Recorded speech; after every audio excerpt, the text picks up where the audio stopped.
5 reasons reviews for Tom Hardy's new Netflix movie are so mixed. Havoc is an action thriller written and directed by Gareth Evans. And while it's packed with action, it hasn't convinced all critics. Gareth Evans has become known for his action and thriller movies, most notably The Raid and its sequel, and he returned in 2025 with Havoc, which promised lots of action and thriller elements. Starring Tom Hardy, also known for his action roles, Havoc was released on Netflix in April 2025, and though it topped the charts during its first days, it has divided critics in their reviews. Havoc follows homicide detective Patrick Walker, who is on the payroll of mayoral candidate Lawrence Beaumont. When Beaumont's son, Charlie, is framed for the assassination of the leader of the local triad, Walker is tasked with finding and protecting him, while the mother of the murdered triad leader and her people also go after Charlie. On top of that, Walker makes a disturbing discovery about his colleagues, led by Vincent. Havoc currently has a 64% critics score on Rotten Tomatoes, as it has gotten mixed reviews so far for different reasons. Havoc promises lots of action, and it delivers on this, with long action sequences where the cast gets to display their skills and training.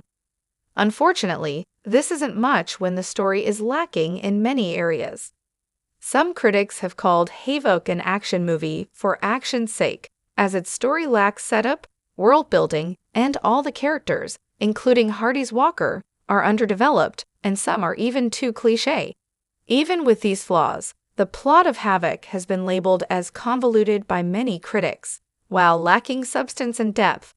What most critics agree on is that Evans does have a talent for crafting and directing action scenes, but struggles with the dramatic and narrative parts of a story. While this won't be a problem for those looking for a movie with long action sequences, as a whole, Havoc doesn't quite work. The cheesy screenplay, shallow characters, and wince-worthy acting suggests that Evans might be better suited to specializing in the second unit or action sequences on a major franchise, rather than writing and directing a quasi-dramatic feature. The cartoonish levels of violence and gunplay here oddly accompany the thin story, because the narrative probes no deeper than Dirty Cop seeks some kind of redemption. It doesn't really matter if everyone who has a gun appears to have used a cheat code to unlock infinite ammo/no reload. One of the most exciting elements of Havoc, which was key to building up anticipation around the project, is Tom Hardy. Hardy has excelled in action and drama roles, and mixing both has been a winning combination for him. Surely, and as mentioned above, Havoc struggles when it comes to its story and characters. But even with all those flaws, Hardy stands out as Havoc's biggest strength. The action scenes let Hardy's combat skills shine, while his dramatic chops come into play in the more personal moments for his character.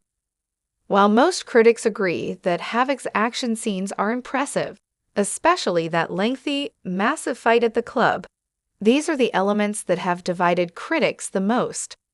Surely, Havoc is an action movie, and that's exactly what it delivers, but its thin plot, underdeveloped characters, lack of originality, and more lead to the movie getting lost in its outstanding action sequences.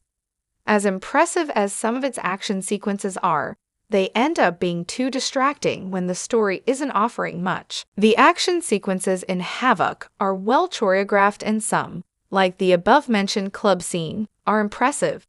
But the movie continues a big problem in recent action movies: the bad use of CGI. It's understandable that Havoc would use CGI, as most of its action sequences are very elaborate, and shooting them in more traditional ways would have been not only expensive but dangerous. However, the CGI in Havoc is distractingly bad at different points, most notably in the very first action sequence, the truck chase. Critics have pointed out the scene where one of the thieves is hanging from the door of the truck as the best example of Havoc's bad CGI, and it only continues for the rest of this sequence. Just like with the above point, the bad CGI could have gotten a pass for most critics and general audiences had Havoc offered more in terms of story and character development, but instead, it stands as one of its biggest flaws. There's no denying Evans plays the action stuff well, but there are times when the sequences suffer from some rather choppy editing and overused CGI that distracts rather than immerses the viewer. While it's unclear if that was the intention in terms of giving the film a comic book feel with its grainy finish, some of it is jarring in its execution. Havoc's biggest weaknesses are definitely related to its story. Not only does it lack setup, world building, and its characters are underdeveloped, but Havoc's story is unoriginal, and one that has been used and reused too many times in the action genre. Havoc is another cop who has done bad things, seeks redemption through questionable methods story, and some critics have even called it cartoonish as it doesn't add anything new to the formula, instead just throwing it into a mix of action sequences. This makes Havoc predictable, and its twists unexciting, as the audience will see them coming.